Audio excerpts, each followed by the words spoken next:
বিকেল থেকে আকাশটা এক অদ্ভুত মেঘে ঢাকা পড়েছিল।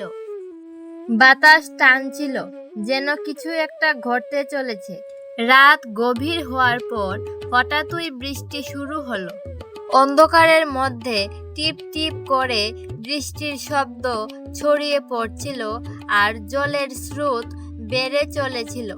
কোথাও দূরে মেঘের গর্জন, আবার কোথাও বা সাই সাই শব্দ, যেন প্রকৃতি নিজেই নিজের শত্রু হয়ে ওঠে।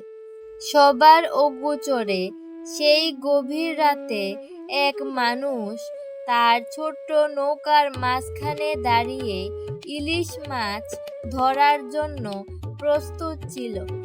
তার নাম ছিল সিদ্দিক, গ্রামের একজন অভিজ্ঞ জেলেকে সবার জানা।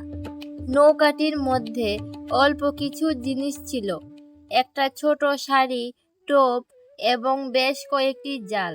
সিদ্দিক জানত এই রাতে বৃষ্টি আর উন্মুক্ত স্রোতের মাঝেই সবচেয়ে ভালো ইলিশ পাওয়া যায়। ওই দিন অন্ধকার রাতেই তোরা ছুটে আসে মাছেরা। তার পাকা হাতে ইলিশ মাছের প্রতি এই ভালোবাসা ছিল অমোচনীয়। বৃষ্টি তীব্র হয়ে উঠল। আকাশে মেঘের কালো চাদর আরো ঘনীভূত হলো। কিন্তু সিদ্দিকের চোখে ছিল শুধু একটি লক্ষ্য, ইলিশ। সে একটু একটু করে নৌকো এগিয়ে নিয়ে যেতে থাকলো এবং মাঝে মধ্যে তার জালটি জলে ফেলল। বৃষ্টির শীতল জল, স্রোতের গর্জন আর চারপাশ ঘন অন্ধকার, এসবের মধ্যেও সে ছিল একেবারে শান্ত, একাগ্র। কিছু সময় পরে হঠাৎই তার জালে টান অনুভূত হলো। সিদ্দিক তার অভিজ্ঞ হাতে জালটি তুলে নিল। এবার জালের মধ্যে প্রচুর ইলিশ মাছ। এক একটি ইলিশ মাছ যেন আকাশের টুকরো, হাওয়ার সঙ্গে ঝলমলে। বৃষ্টির মধ্যে মাছগুলো সোনালি রঙে ঝলমল করছিল। সিদ্দিক আনন্দে গুনগুন করছিল, আজকের রাতটা সত্যি ভীষণ ভালো। সিদ্দিক জানত এই তার ভাগ্য খুলবে।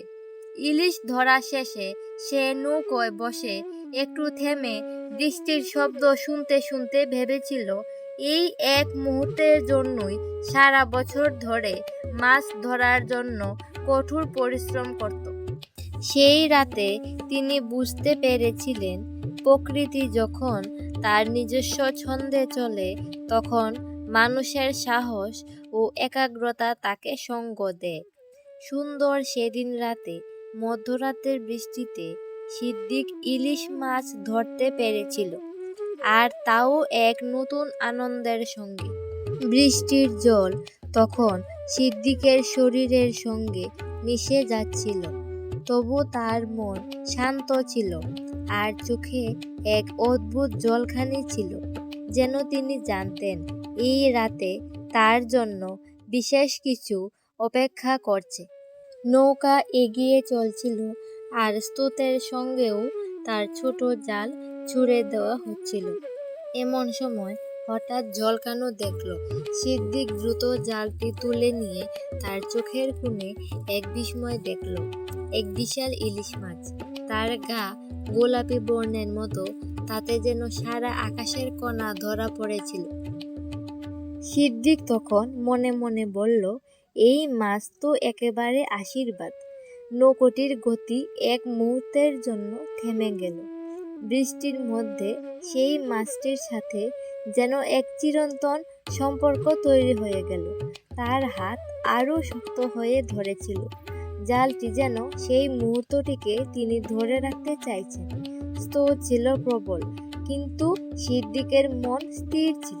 তিনি জানতেন এই মুহূর্তটাই তার জন্য জীবন বদলে দেওয়ার মতো হতে পারে। পালক ধরা একের পর এক মাছেরা জালে এসে পড়ছিল। সিদ্দিক প্রতিটি ইলিশ মাছ টেনে তুলতে তুলতে মনে মনে ভাবছিল, আজকের রাতটা যেন স্বপ্নের মতো। আজকের এই রাতে মনে হচ্ছে সমস্ত গ্রাম আমার। এত মাছ ধরার পর সিদ্দিক একটু থেমে নৌকার মাঝখানে বসে গেল। বৃষ্টি তখন আরো তীব্র হয়ে উঠেছিল। আর চারপাশ ছিল শুধু অন্ধকার আর মাঝে মাঝে জলের শব্দ। তিনি চুপচাপ বসে থেকেও বুঝতে পারছিলেন এই শান্ত স্নিগ্ধ রাতের সঙ্গে এক নতুন সম্পর্ক তৈরি হয়েছে তার। প্রকৃতির অদ্ভুত সেই শক্তি, সেই বৃষ্টি, স্রোত আর অন্ধকার তাকে নতুন করে জীবনের আনন্দ দিচ্ছিল। তবে এর সাথে এক বিশেষ অনুভূতিটাও যুক্ত ছিল। সিদ্দিক জানতো তার এই সুখ কেবলমাত্র বৃষ্টি বা ইলিশ মাছ ধরার মধ্যে সীমাবদ্ধ নয়, বরং এটি ছিল সেই জীবনের গভীরতম অনুভূতি যা প্রকৃতি শিখিয়ে দেয় যে প্রতিকূলতা যতই কঠিন হোক না কেন, সাহস ও অধ্যবসায় দিয়ে সব কিছু জয় করা যায়। সিদ্দিকের সেই রাত ছিল এক ধরনের উপলব্ধি। তার মনে হয়েছিল প্রকৃতি তাকে কিছু বলছে। বৃষ্টি থেমে গেল, আকাশের মেঘ সরে গিয়ে এক সিদ্দিক তার ইলিশের ঝুড়িটা গুছিয়ে নিল। নৌকাটি ফিরতে শুরু করলো গ্রামের দিকে। বৃষ্টির মাঝে তার ভেতরে এক অদ্ভুত শান্তি বিরাজ করছিল। গ্রামে ফিরতে ফিরতে সিদ্দিক জানতো এই ইলিশের মাছ শুধুমাত্র মাছ নয়, এটি ছিল তার পরিশ্রমের ফল আর সাহসের প্রতীক। সে জানতো এই মাছের মধ্যে প্রকৃতির অমোচনীয় শক্তি তার জীবনের পথে আরও এক নতুন দিগন্ত খুলে দিতে চায়।